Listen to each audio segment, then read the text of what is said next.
I'm Larry Richardson, your step-by-step chef. In this edition we're going to make ginger chicken with vegetables stir-fry.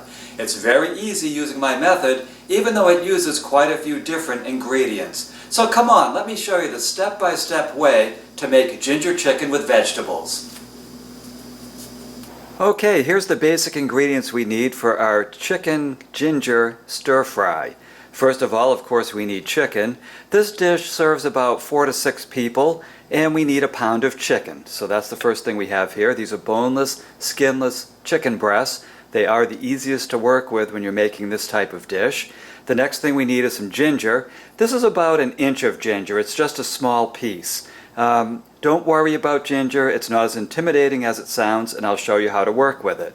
The next thing we need is about a cup of mushrooms. So just buy one of those little packs of mushrooms at your local grocery store.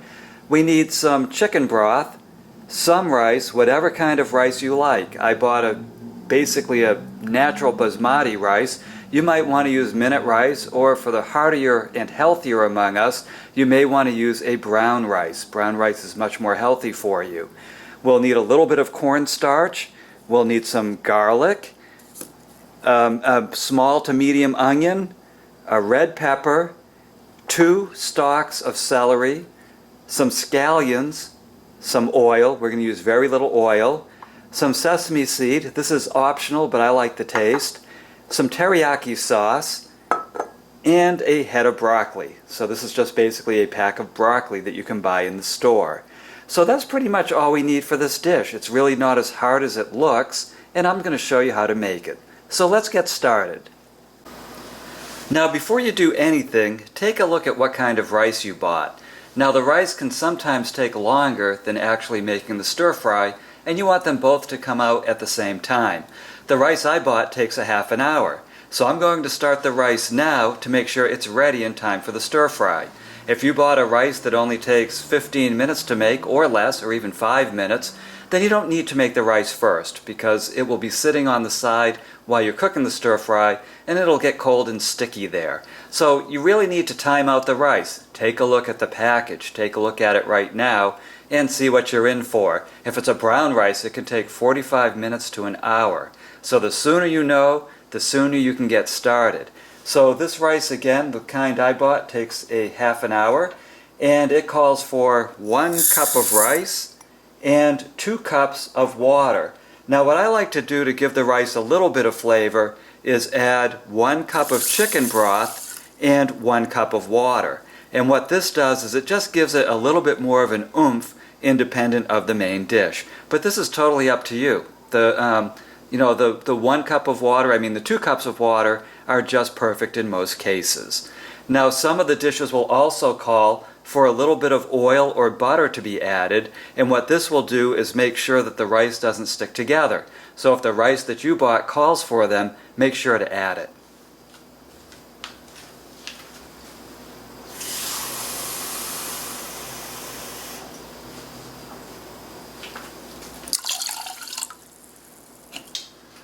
I'm adding just a splash of olive oil, a half a teaspoon, to make sure that my rice doesn't stick together.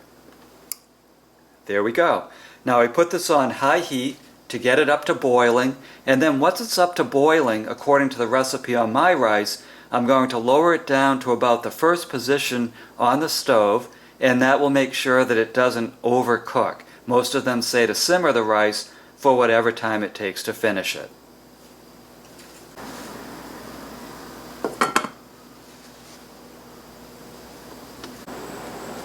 The next thing we're going to do is prepare the vegetables. I have 2 bowls out because the vegetables cook at different rates.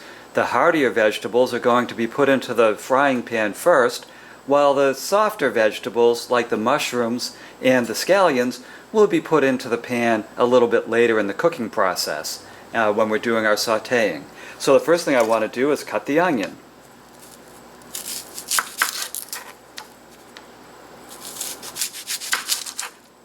Now when you're making this dish the first time, follow my recipe pretty closely. I try to make a nice basic recipe, and then feel free after you make it the first time to make it your own. You can change any of the ingredients, you can add new ingredients, you can go stronger on the ginger and spices, or you can cut something out completely. It's totally up to you. But the first time, try to make it according to this recipe. So I'm going to cut the onion into very small slivers. I'd say they're about 1/8 of an inch thick.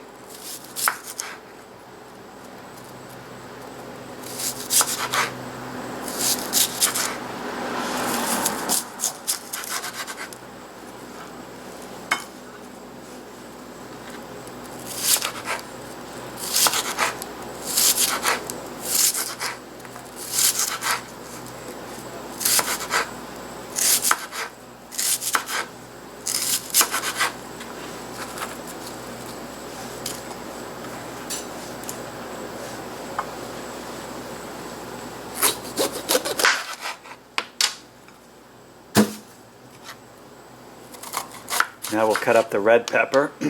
Make sure to take out the seeds and the core. You don't want that in your dish.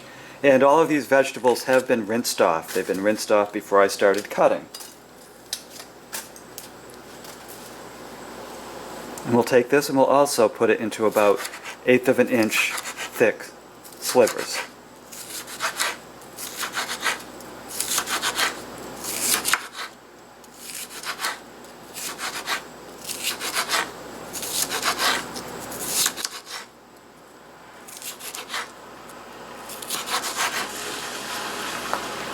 And I'm going to cut these in half just to make them bite-sized.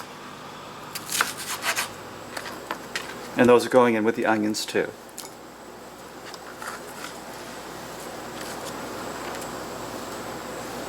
I really like these sweet red peppers. Delicious. And very good for you too. It's supposed to have a lot of antioxidants in them.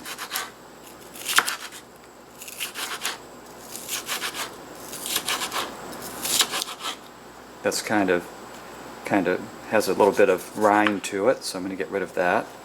There we go.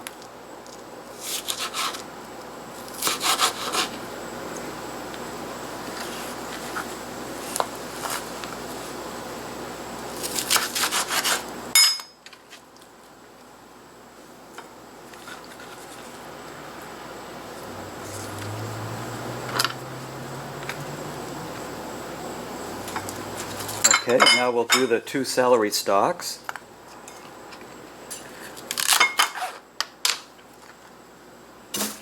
And give these a little bit of an angle when you cut them. There's something about the shape of food that can affect the texture and taste. And I find that giving dishes when I'm making Asian food, giving it a little bit of a twist to it, a little bit of an angle, for some reason it tastes crunchier in the dish. I guess there's more surface area.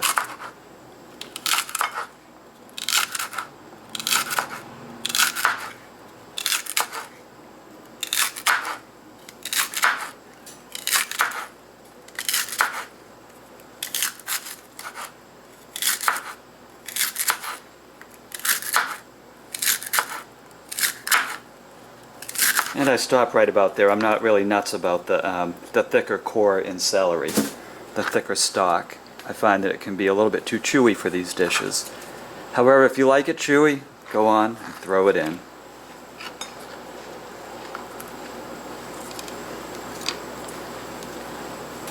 And now we'll do the scallions.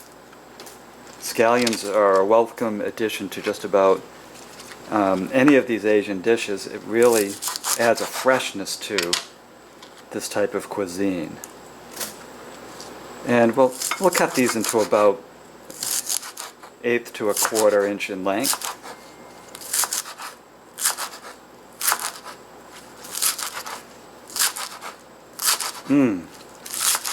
Scallions are so tasty. And for some reason they're in season just about all year long, at least where I live in Florida. So I always have access to fresh scallions.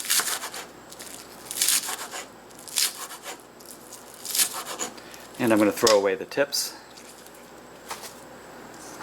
And I'm putting this into the other bowl, the bowl with contents that tend to cook faster, because I don't want these to wilt before the dish is done.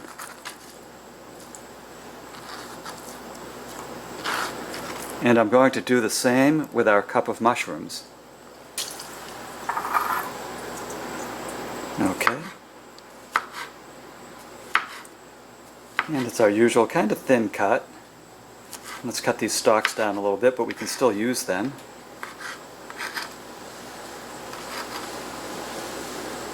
So these are being cut, I think, even thinner than 1/8 of an inch. You can make them thicker if you like your mushrooms thick. Or, as we discussed before, you can leave them out altogether. The cool thing about making a stir fry is it's kind of, for want of a better term, it's a refrigerator cleaner. So if you have a lot of ingredients in your refrigerator, a lot of vegetables that you didn't use during the week, you can chop them up and put them in a stir fry. Now, you just have to make sure that when you do this that you add ingredients that are sort of native to Asian cuisine. You want to make sure that you're not adding spinach to your stir fry or I don't know, lettuce, just anything weird. You just want to stick to things that you've had in Asian food before. So I'm just going to chop these up.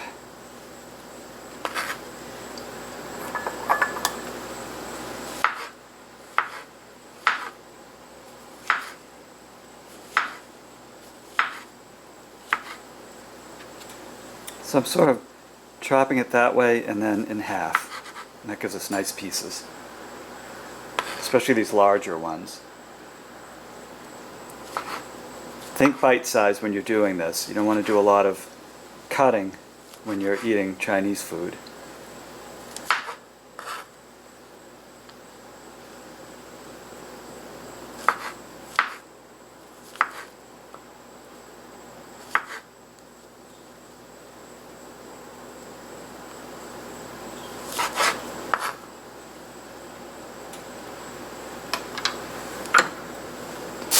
And there we go. And the other one that I'm going to do is the broccoli. And literally, there's so much broccoli here, it needs a bowl of its own.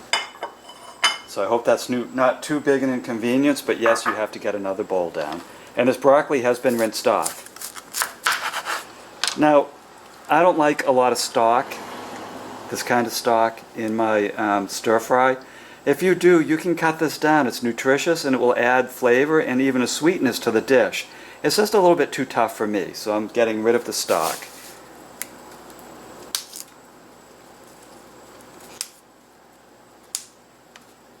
You might be able to use the stock in another dish. I know some people who make coleslaw using broccoli stock. They just shave it to make it thinner and they add it into their coleslaw.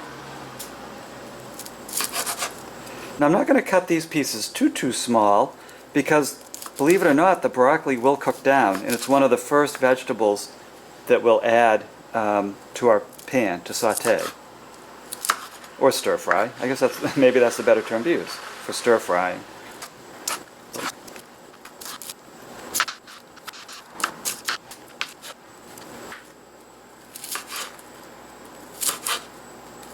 So just think when you're doing this, are the vegetables cut to a size, and the chicken to a size that if you were using chopsticks, would you be able to pick it up without having to use a knife to cut it?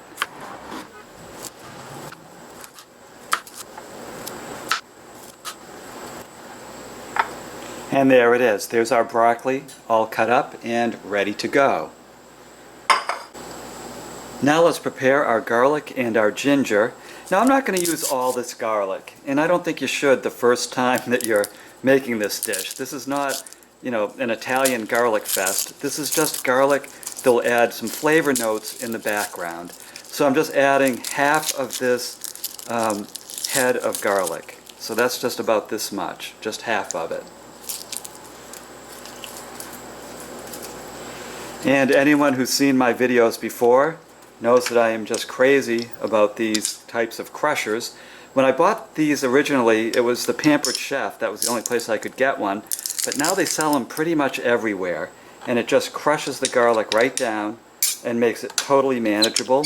And it also brings out a lot more of the flavor than if you slice or dice. But there are some dishes that require you to slice the garlic. So certainly follow those recipes to the letter. But in this type of dish, I really just want this in the background. So this is why I'm crushing it.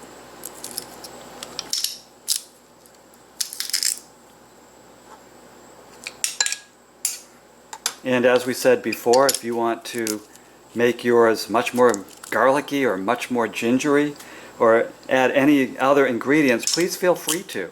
After you make this, you're probably going to say, hey, I have an idea.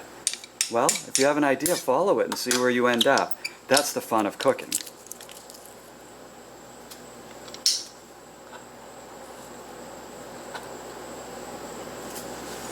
Okay, so there's our garlic. Now the ginger, what I like to do is take a peeler, a vegetable peeler, and just shave this part off.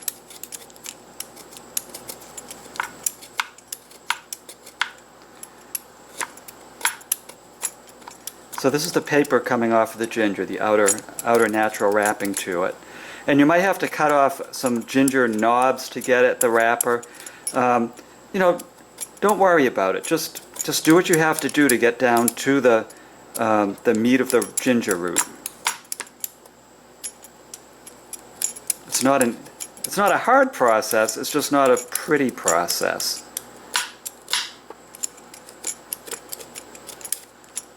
And I'm sure that other people have a million other ways of doing this, but this is what has always worked for me. Just shave it down a little bit. Just watch your thumbnails when you're doing this. Okay, let's get this ginger skin out of the way.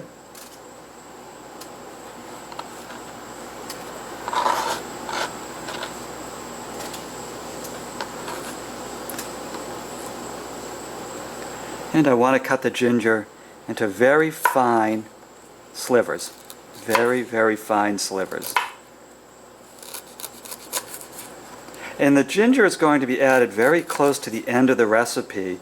And the reason for that is that the ginger will break down or maybe even scorch if we add it too early in the process, and all that delicious ginger flavor will be lost.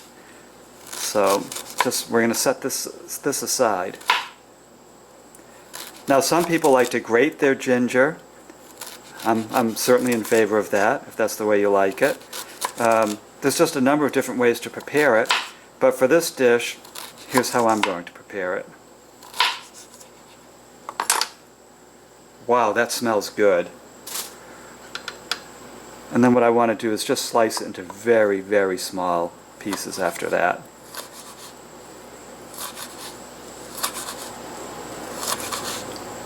And I'd say this is probably just over a tablespoon of ginger that we're going to add. Again, I don't want it to overpower the recipe. If you're more bold with it, go for it.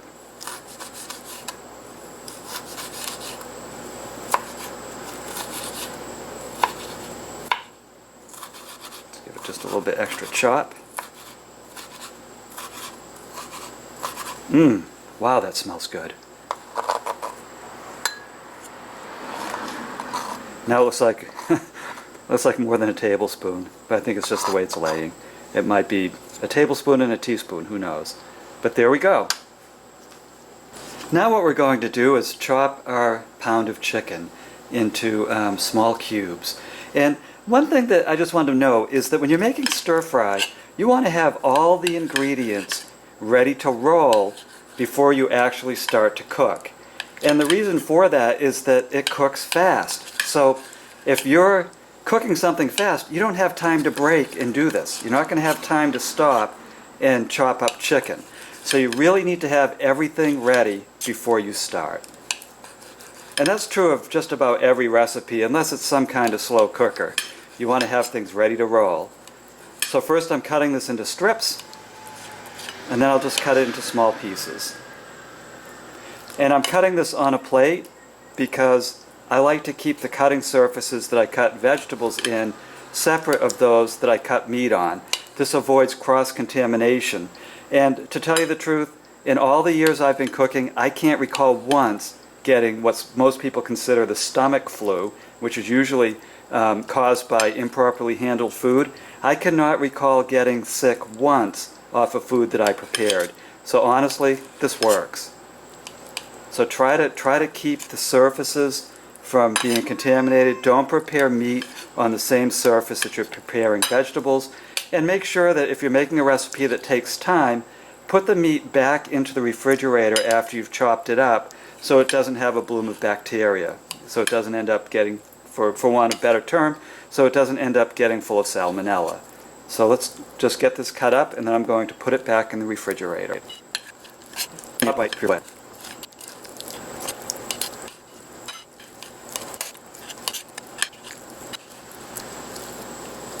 Okay, that looks good. Now I'm going to wash my hands off. And again, make sure that I'm not touching a lot of stuff with hands that have been holding chicken. So you got to try to keep it clean. The last thing we're going to prepare before we begin cooking is our cornstarch mixture. Now what this does is it adds a little bit of thickness to the gravy. So when we're making our stir fry, you do want a little bit of a substance to the liquid that's surrounding it. And that's what this does. The cornstarch actually thickens as we cook it. Now I'm going to add a cup of the chicken broth, the leftover chicken broth from when we made the rice. And then I'll add a tablespoon of cornstarch.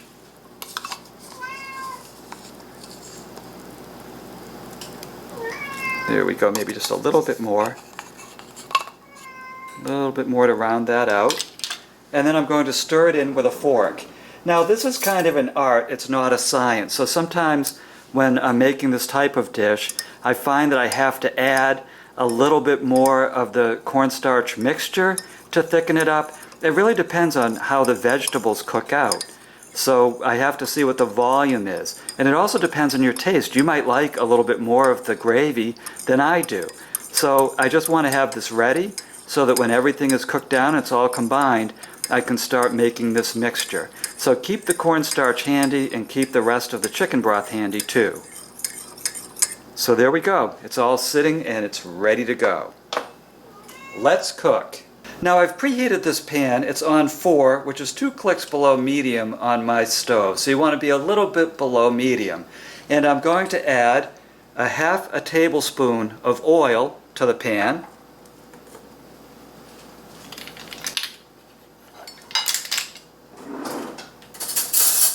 And then put our chicken in there.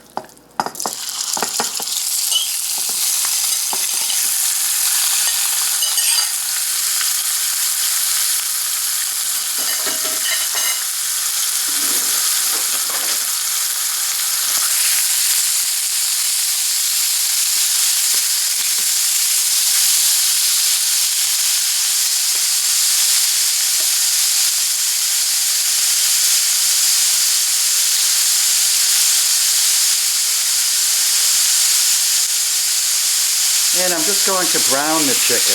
And I want this cooked well. I want it cooked all the way through. Because what we're going to do is set this aside, and then we're going to cook the vegetables, and then we're going to add it all together. This will be going back in with the vegetables to finish the stir fry. And I do this because if I prepare the chicken mixed in with the vegetables, I can't be sure that it cooks the whole way. I can't be sure that it's ready to eat, because it might be sticking to one of the vegetables. It could get mixed in kind of funny and not cook the whole way through. So this is the safer way of doing it.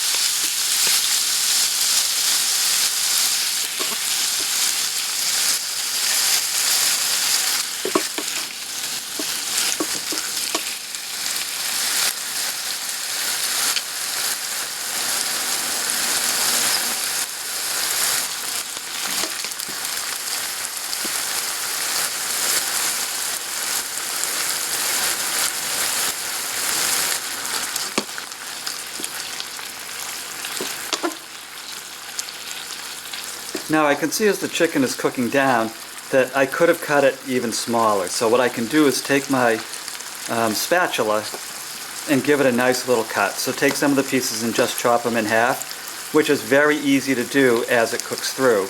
And this also gives you a chance to make sure that the inside of the chicken isn't pink in any way, as that piece was. And you can see that the pieces that are pink, they don't really cut in half very well. So that means they need to cook for a little bit longer. And I don't really worry about that whole meat thermometer process with this chicken because it is sliced small and it will be cooking in the stir fry. But I do want to make sure that it's cooked all the way before I add it to the vegetable part of the dish. And it doesn't have to be browned in the classic sense. You don't have to see browning on the outside of the meat necessarily. I don't need to scorch it that much, but I do want to make sure that there's no pink on the inside. Just make sure it's cooked through.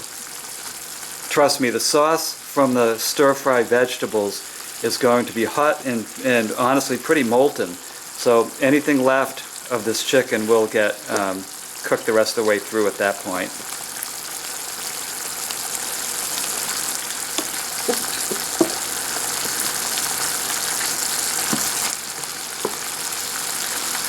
So this whole browning process should take 10 to 15 minutes.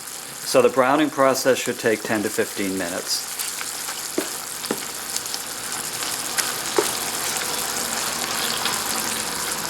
And what I want to do now, because the chicken does appear to be cooked all the way through, is I want to make sure that it has a little bit of flavor on its own. So what I'm going to do is add some of the sesame seeds that we had earlier when we were talking about what this recipe takes. I want to add 1 tablespoon of the sesame seed to it.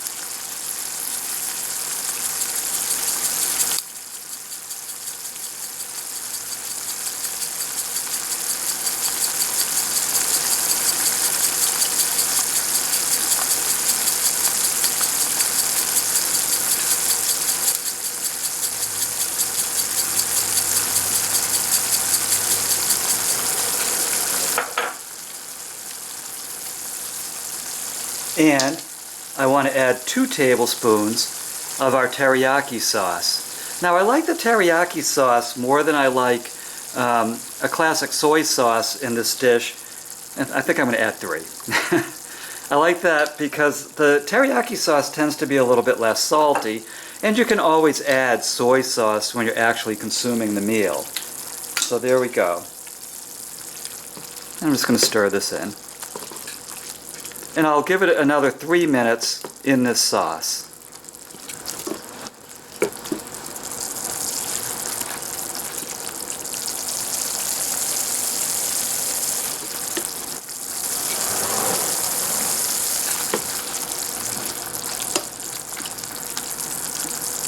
And there we go. The chicken should taste very good on its own at this point. So I'm going to move it aside. Turn the heat up on this forward burner up to 3/4 and move a deeper pan onto it. You may even use a really tall pan for this if you need to. This pan, when the vegetables start to cook down, will be just fine. But just make sure that you have plenty of clearance up at the rim so that all the contents when you're stir frying don't fly out onto your range. Now if you have a wok, more power to you. Woks are superb. I just don't happen to have one, and honestly, I don't have room for one in my tiny apartment. So here we go. I have this all preheated up at 3/4 heat, and what we'll do now is we'll get started on the vegetables. So for the vegetables, we don't want to overdo the oil.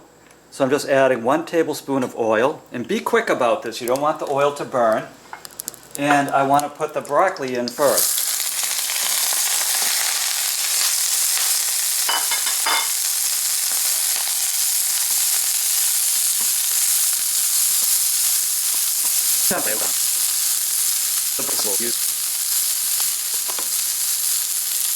And if you think you need to add a little bit more oil, if you start smelling burning or scorching, then feel free to.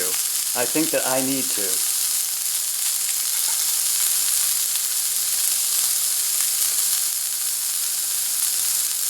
Here's the 2nd tablespoon of oil. Just don't overdo it because the vegetables can start to actually get mushy when you add too much oil, so they won't have as much crispness, which is the hallmark of a good stir fry.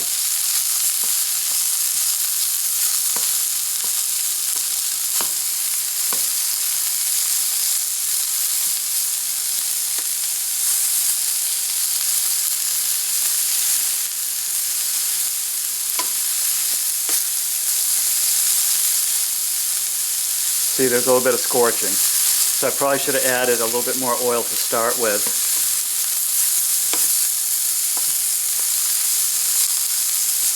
I'm going to lower the heat to medium.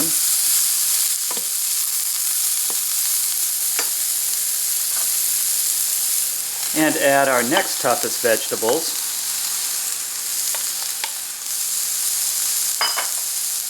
That's our celery and onions.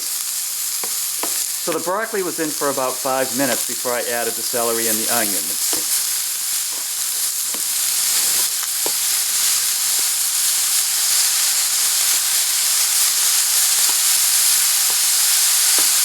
And keep it moving, keep these vegetables moving. Again, you don't want to scorch them, you want to saute them, you want to get them to have a little bit of a clearness to them.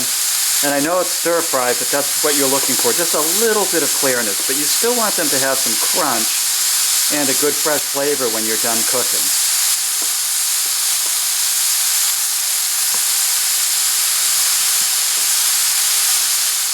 Now I'm ready to add the mushrooms and the scallions.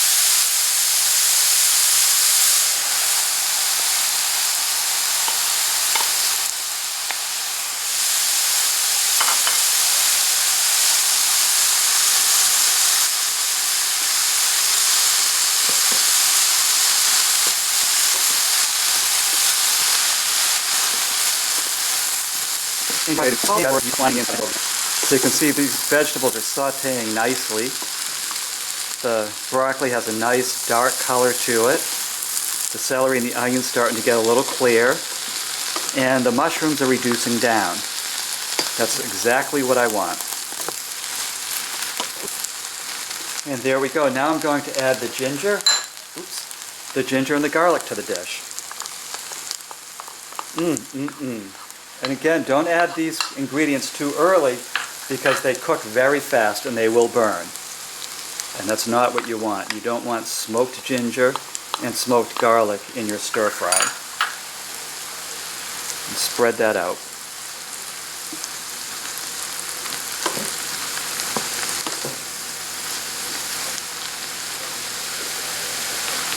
It smells good.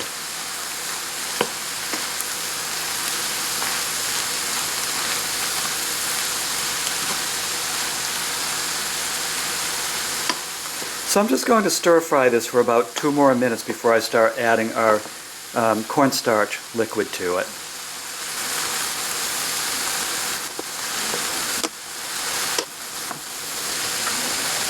So now give your cornstarch liquid a good stir.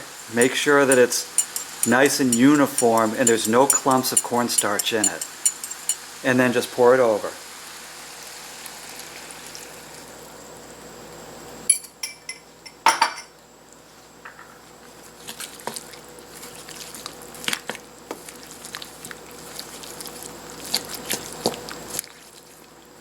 And at this point, what I want to do is add some more teriyaki sauce to it. I know I'd added it to the chicken, now I want to add it directly to this dish. So I'm going to add 3 tablespoons. This is to flavor, so if you want to add more, go ahead. I like to add stuff sparingly, because if you add too much, you can't take it out of the recipe.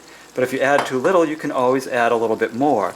And with the teriyaki sauce, people can add it to their own taste.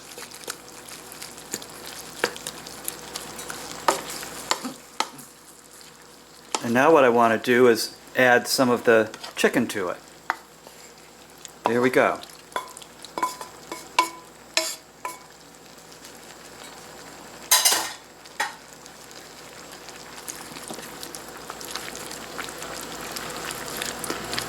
And at this point you can decide, do you want more gravy?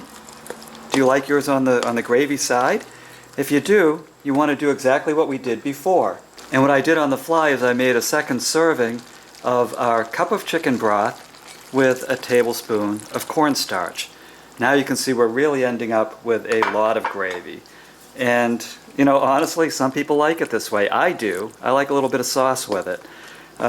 Some people don't. Some people like their stir-fried, you know, pretty much on the dry and vegetable side. And that's their choice.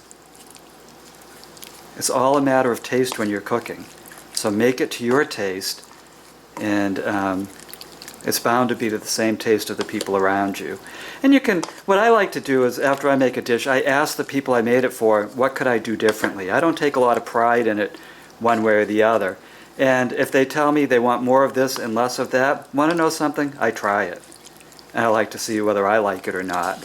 Most recipes can be adjusted to meet just about anybody's taste. And sometimes what that means is, not adding as much of the spices to it and letting them add it at the table.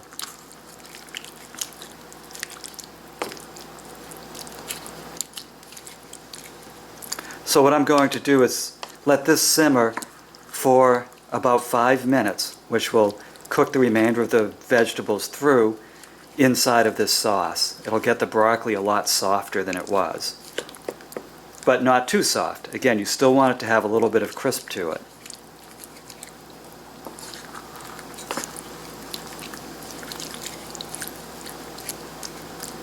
And keep stirring it. You don't want it, the starch or the vegetables or anything else to stick to the bottom. You don't want it to congeal. So keep it on.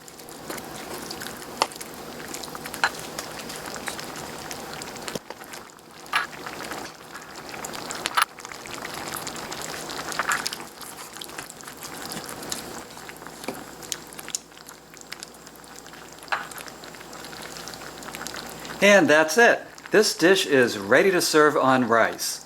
Well, congratulations, look what you did. You made ginger chicken with vegetable stir fry using the step-by-step chef's methods. So look at it. This is a delicious meal that you made yourself. It's also healthier than most restaurant food that you buy. There's not a lot of oil in it, and there's not a lot of wasted calories. So please take a look at the rest of my recipes, my step-by-step chef recipes, on my YouTube page. I think you'll like them. They're very similar to this in that they use fresh ingredients and as little fat, oil, salt, and sugar as possible. So I'll see you next time on the Step by Step Chef.